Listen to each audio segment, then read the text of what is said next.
Hi, Kifak, ça va? Pode ser que vocês estejam estranhando agora porque eu tenha falado esse cumprimento em 3 línguas, mas é que isso é específico de um país do Oriente Médio, que é da onde a gente vai fazer essa receita que vocês vão ver hoje no Master Prof do Sarau do Colégio Criativo. Meu nome é professor Elias e hoje nós vamos fazer uma receita do Líbano. Nós vamos ver o hummus tahini. Para essa receita, pessoal, a gente vai usar um liquidificador, limões, tahine, que é a pasta de gergelim, alhos, grão de bico e para acompanhar aquele pão esperto. Pessoal, agora eu vou explicar uma coisa aqui para vocês. Por que primeiro eu comecei falando para vocês em 3 línguas, inglês, árabe e francês? Porque o Líbano é considerado um país que já passou por uma influência inglesa e por uma grande influência francesa. Era território francês há muito tempo atrás, antes de sua independência. Mas a receita que eu vou fazer hoje, que é hummus, aliás, uma curiosidade aqui para vocês. Esse grão aqui, gente, que é o grão de bico, hummus é grão de bico. Ele é muito famoso no Líbano. Se vocês forem em qualquer supermercado lá, vocês vão ver muitas prateleiras com grão de bico. Dos grandes, dos pequenos, dos mais variados. Talvez como se fosse as nossas prateleiras de feijão. O que é o feijão pra gente, pra eles é o grão de bico. E essa receita aqui, que é o hummus, é uma receita um pouco crítica. Se você for lá, eles vão falar, é o melhor. Só que a grande crítica que a gente tem aqui do grão de bico, dessa pasta que a gente vai fazer, que antes de qualquer coisa é um meze, que seria um aperitivo, antes de qualquer coisa, é uma receita que também é feita em Israel.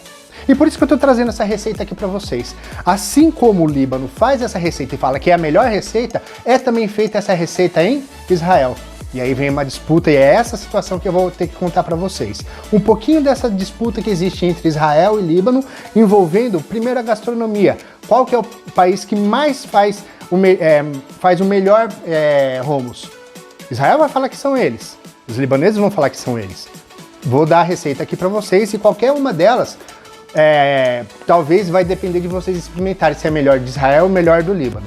Vai variar na quantidade de ingredientes que eles usam, mas os ingredientes que eu vou usar aqui com vocês é o básico. Vai variar aí da receita. Inclusive, se vocês pesquisarem lá no Google, vocês vão ver hummus, receita israelense, hummus, receita libanesa. Qual deles é? Não sei. Provei o libanês quando eu fui para o Líbano e vou dizer uma coisa, é muito bom. Se alguém souber de alguma outra receita, principalmente de Israel, depois conta para nós. Mas o que eu vou fazer agora? Vou pegar agora o grão de bico e vou bater aqui no liquidificador. Vou colocar toda essa parte desse conteúdo aqui. A gente vai batendo aos poucos para que ele possa ser moído aqui pelo liquidificador. E agora, pessoal, a gente vai bater esse conteúdo até virar uma pasta. E a gente vai bater as 500 gramas de grão de bico no liquidificador até ir virando uma pasta.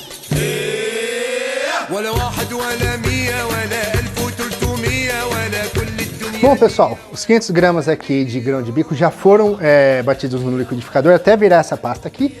E agora a gente vai adicionar alguns outros itens. Então, aqui para vocês, a pasta de gergelim.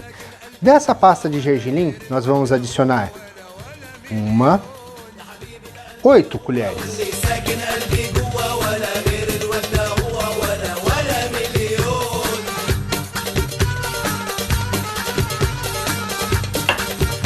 Bom, desse ponto aqui agora a gente vai mexer essa mistura da pasta de gergelim com grão de bico.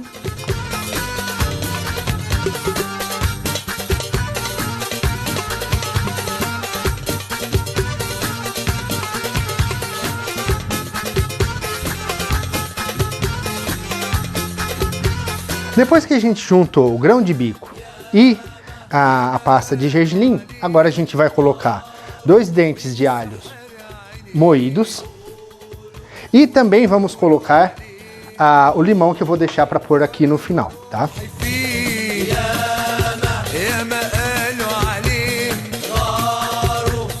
Agora mistura bem esse alho aqui no hummus, mistura bem misturado.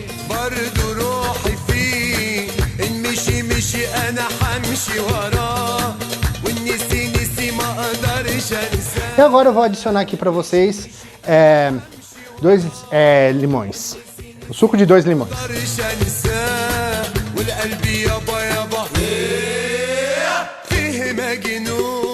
Eu acho que vai precisar de mais alho, só que daí a gente põe depois. Agora, pessoal, a gente vai adicionar um pouco de sal, e aí é sal a gosto.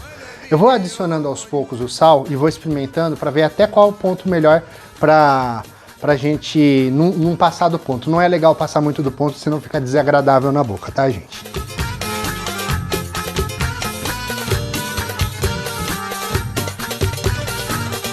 Bom, pessoal, agora que a gente já terminou de juntar todos os ingredientes e a gente já mexeu tudo que tinha que mexer aqui, agora a gente vai lá para a mesa.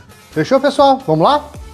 Bom, pessoal, agora a gente vai apreciar isso aqui, mas antes da gente apreciar todo esse prato, toda essa comida que vocês estão vendo aqui, eu gostaria de explicar um pouquinho mais dessa escolha, né? O povo de Israel acabou voltando depois da Segunda Guerra Mundial e o Líbano, naquele momento, já estava sob posse territorial francesa. O que vai acabar acontecendo aqui com a formação do Estado de Israel? Houve uma grande confusão de como o Líbano ia lidar com a quantidade enorme de palestinos que saíram de Israel, que saíram da antiga Palestina e seguiram para o Líbano. E essa invasão que houve de palestinos para o Líbano acabou originando uma série de outros conflitos em que o Líbano começou uma série de conflitos diplomáticos.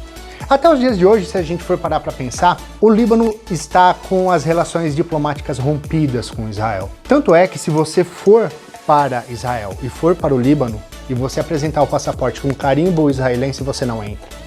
Então, o que faz Israel quando você está passando por lá? Ao invés de eles carimbarem o passaporte, eles te entregam um papel com um carimbo para que você possa ir para o Líbano, porque eles sabem dessa situação. E como é que vai piorando essa situação de Israel com o Líbano?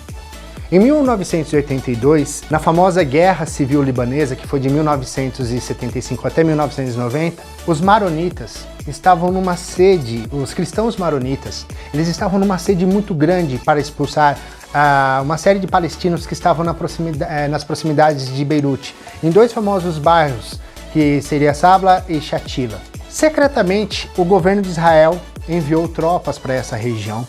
Os israelenses auxiliaram os cristãos maronitas a cercar esses 2 bairros e acabaram realizando um massacre em que libaneses e palestinos foram mortos.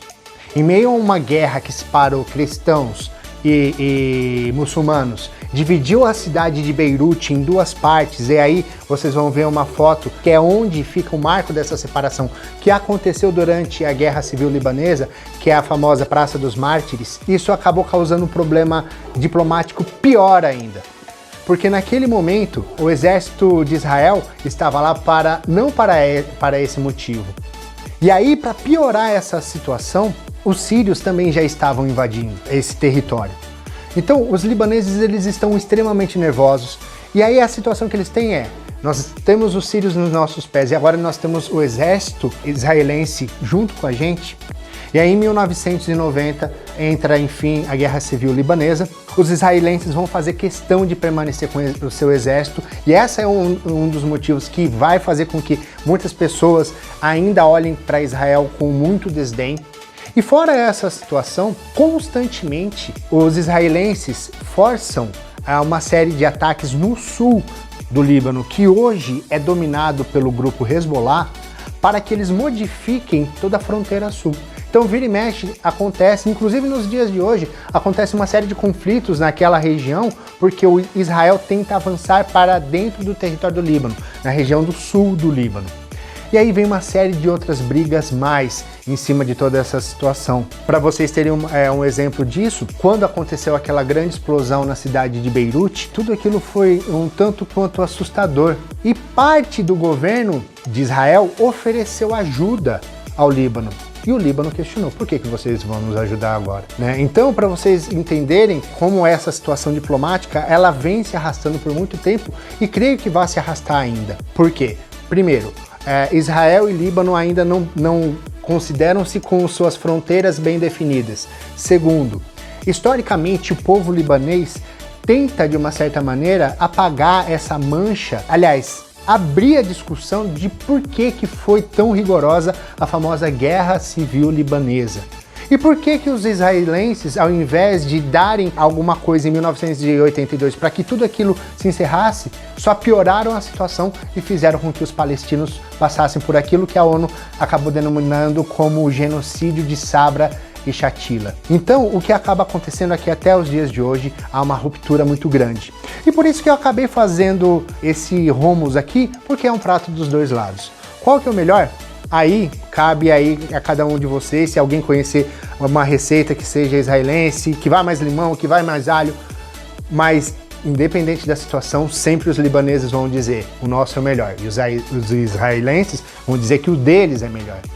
Independente dessa situação, eu compartilho aqui com vocês essa mesa farta de todos esses alimentos que facilmente se encontra nos principais restaurantes em Beirute quando eu fui visitar essa cidade. Aliás, o Líbano é um país, extremamente histórico. Vocês podem ir do norte ao sul para a região do Vale do Bekaa, em que vocês vão encontrar ruínas romanas, vocês vão encontrar prédios do tempo das cruzadas, resquícios arqueológicos fenícios, uma história inteira num país muito pequeno, tá, gente? Para vocês terem uma noção, talvez, do tamanho do Espírito Santo, mas uma história gigantesca, que ainda carrega dentro da sua história uma dor muito grande. E aí eu gostaria de aproveitar para falar uma coisa aqui para vocês, que é esse momento que o Líbano está vivendo. Beirute passou por essa explosão gigantesca. Eles vão ter que reerguer a região do Porto de Beirute e também vão ter que reerguer boa parte daquela cidade que sofreu com a explosão. E aí qual que é o problema? Depois da Guerra Civil Libanesa, quem foi uma das pessoas responsáveis pela reconstrução da cidade de Beirute foi um sujeito, um magnata muito famoso chamado Rafik Hariri. Ele que acabou de uma certa maneira bancando a reconstrução da cidade de Beirute e reorganizando, ajudando a reorganizar inclusive politicamente como se organiza hoje o Líbano. Só que em 2005, depois de um ataque autorizado pelo governo sírio, em que Rafik Hariri, por conseguir exigir a expulsão dos soldados sírios que insistiam até 2005, depois da Guerra Civil Libanesa, permanecer no Líbano, naquilo que a gente chama da Revolução dos Cedros, ocorrido em 2005, em que em 2005 boa parte da população vai para as ruas exigindo a expulsão dos sírios, Rafik Hariri, depois de conquistar esse espaço e expulsar tropas sírias de território libanês, acaba passando por um atentado em que a ONU, dentro do seu tribunal especial, investigou o governo sírio e, além do governo sírio, as autorizações possíveis que chegaram ao Hezbollah, que está instalado até os dias de hoje no sul do Líbano. Então, o que acontece, a grande pergunta que se faz hoje a respeito da cidade de Beirute é: se lá Rafik Hariri bancou a reconstrução de Beirute, e agora quem vai bancar? Como é que está economicamente o Líbano? Complicado. Quando eu fui para o Líbano, para eu comprar 1.500 liras libanesas, eu usava $1. E lá, dólar é moeda corrente. $1, 1.500 liras. Hoje a situação econômica deles está deplorável. $1, 10.000 liras. Então o preço das coisas subiu barbaridade. E aí como é que fica a situação? Uma população que vai ter que dar um jeito de se reerguer da Guerra Civil Libanesa, e eles fazem questão de, por exemplo, na Praça dos Mártires, que a estátua permaneça com os tiros marcados, porque eles resolveram deixar para a população que é dali que surgiu, que nasceu a guerra e que a população vai renascer. E agora vamos ver qual vai ser o próximo marco de toda essa história. Pessoal, agora o que a gente vai ter que fazer? Vamos ter que aproveitar tudo isso aqui. Então, primeira coisa, a respeito da meze libanesa, então a gente vai começar com hummus. Hummus, geralmente, gente, a gente come aqui com azeite, tá? Eu já coloquei uma certa quantidade de azeite aqui. E a gente vai comer com pão. Gente, pão... Mas não é por nada, não. Esse tipo de pão vocês acham no supermercado fácil, mas isso aqui é muito bom, gente. Não é por nada, não. Isso aqui é muito bom. Você pode fazer uma trouxinha assim para comer com pão e... Meu, muito bom, muito bom. Feio falar de boca cheia, né? Aqui também a gente tem quibe, que dá pra já comer. depois daqui da apresentação da entrada, tá, gente? E ali é a esfirra, tá? Aliás, pratos que você encontra nos restaurantes libaneses. Comida libanesa, ela é muito popularizada no Brasil porque o Brasil foi um dos principais países que vieram os imigrantes libaneses. E dessa situação toda, o que acaba acontecendo é que o Líbano passa por uma coisa que a gente chama da diáspora libanesa. A população total do Líbano hoje é de 5 milhões de habitantes. Fora do Líbano, por incrível que pareça, 12 milhões. E boa parte desses 12 milhões está no Brasil. Então o que acaba acontecendo? Eles vieram para o Brasil, se fixaram em São Paulo, Curitiba, Foz do Iguaçu e outras cidades mais e acabaram popularizando o quibe, acabaram popularizando a esfirra e outros alimentos mais que são muito presentes na nossa alimentação. Por isso que nós temos um conhecimento muito vasto dessa proximidade com o Líbano, porque a quantidade de libaneses que nós temos no Brasil é muito grande. Pessoal, agora eu vou pro quibe. Pessoal, um abraço para vocês. Até o sarau do ano que vem, gente. Tchau!